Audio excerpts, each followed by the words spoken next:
পালং শাক দিয়ে তো অনেক কিছুই খেয়েছেন। এবার পালং শাক বাজারে থাকতে থাকতেই এই রেসিপিটি করে খেয়ে দেখুন, দারুণ লাগে খেতে, ভীষণ পুষ্টিকর আর পেটও অনেকক্ষণ ভরা থাকে। বাড়িতে বড় থেকে ছোট সকলের খুব পছন্দ হবে আশা করি। নমস্কার বন্ধুরা, সুদীপা রকমারি চ্যানেলে আজ আমি নিয়ে এসেছি পালং শাকের পরোটা। কিভাবে করেছি চলুন করে দেখাই। আপনারা অনেকেই পরোটা পালং শাকের বানিয়ে খান, আমি কিভাবে করেছি সেটাই আজ আপনাদের কাছে শেয়ার করছি। আমি এখানে নিয়েছি 500 গ্রাম পালং শাক, ভালো করে ধুয়ে আমি কেটে নিয়েছি। এবার এই পালং শাকের মধ্যে আমি কিছু উপকরণ মিশাবো। আমি এর মধ্যে প্রথমে দিয়ে দিচ্ছি ধনে পাতা, বেশ খানিকটা ধনে পাতা আমি এর মধ্যে দিয়ে দিলাম। আপনারা ধনে পাতা বাড়িতে থাকলে অবশ্যই দেবেন, ধনে পাতা দিলে এই স্বাদটা বেড়ে যায়। আর দেব আমি এখানে কাঁচা লঙ্কা, আমি এখানে প্রায় 7-8টা লঙ্কা দিলাম, যেহেতু আমার কাঁচা লঙ্কাগুলো ঝাল কম, আপনারা আপনাদের স্বাদ অনুযায়ী ঝালটা দেবেন। দিলাম 1 চামচ গোটা জিরে, দেব এবার 8-9টার মতো গোলমরিচ, দিচ্ছি 1 ইঞ্চি আদা টুকরো করে কেটে নিয়েছি,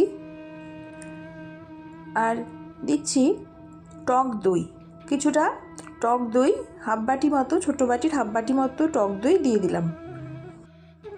এবার দিয়ে দিচ্ছি স্বাদ মতো লবণ।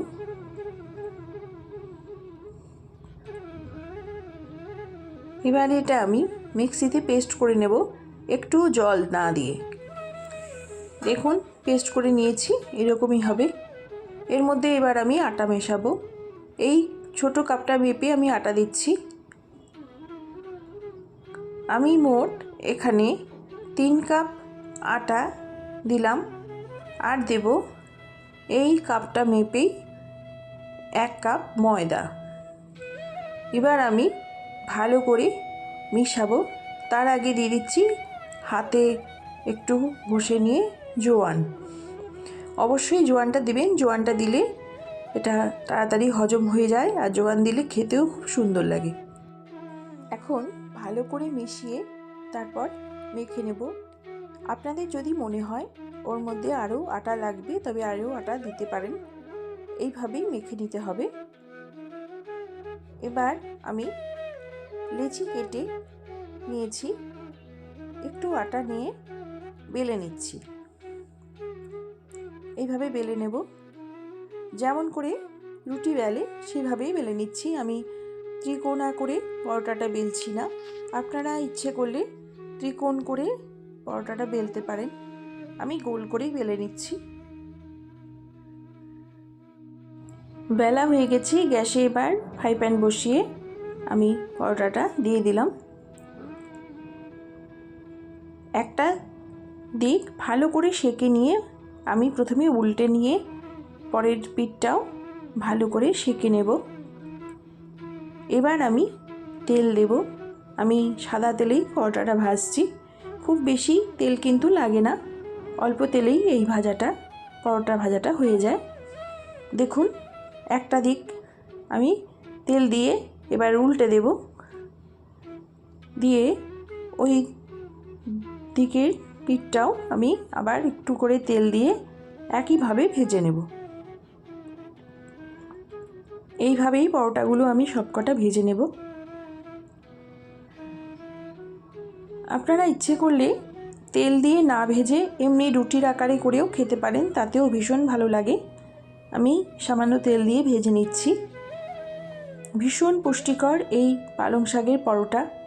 যারা না খেয়ে আছেন এখনও, তারা অবশ্যই করে খাবেন। পালং শাক বাজারে থাকতে থাকতে তুলে নিলাম। এইভাবে আমি প্রতিটা ভেজে নেব। আবারও একটি পরোটা আমি দিয়ে দিয়েছি, এই একইভাবে আমি পরের পরোটাটাও ভেজে নেব।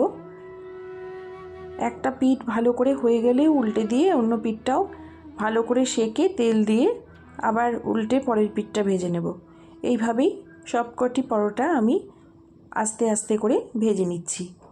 দেখুন, আর গ্যাসের আঁচটা কিন্তু আমি লো করে রেখেছি, বাড়িয়ে নিলে কিন্তু ভালো হবে না, পুড়ে যাবে, ভেতরটা কাঁচা থাকবে। সবকটা পরোটাই আমার ভাজা হয়ে গেছে। এবার আমি প্লেটে নিয়ে নিচ্ছি। দেখুন কি সুন্দর সবুজ একদম দেখতে হয়েছে, ভীষণ সুস্বাদু খেতে। যে কোনো সবজি দিয়েও খেতে পারেন, সবজি ছাড়া এমনি আচার বা টক দইয়ের সাথেও খেতে পারেন। আচার দিয়ে খেতেই সবচেয়ে বেশি ভালো লাগে। পালং শাক একটি পুষ্টিকর সুপারফুড, যা ভিটামিন এ, সি, কে দ্বারা সমৃদ্ধ। এটি রক্তচাপ ও ডায়াবেটিস নিয়ন্ত্রণ করে, হাড় মজবুত করে ও দৃষ্টিশক্তি উন্নত করে। ভীষণ ভীষণ উপকারী এই সবজিটি বাজারে থাকতে থাকতে একবার অবশ্যই এইভাবে পরোটা তৈরি করে খেয়ে দেখুন। আপনারা বিভিন্ন রেসিপি পালং শাকের খেয়ে থাকেন, একবার এইভাবে পরোটা বানিয়ে খেয়ে দেখুন, ভীষণ ভালো লাগবে। আমার সাথে এতক্ষণ থাকার জন্য আপনাদের সকলকে জানাই অসংখ্য অসংখ্য ধন্যবাদ। আমি আবার একটি নতুন রেসিপি নিয়ে চলে আসব। টাটা।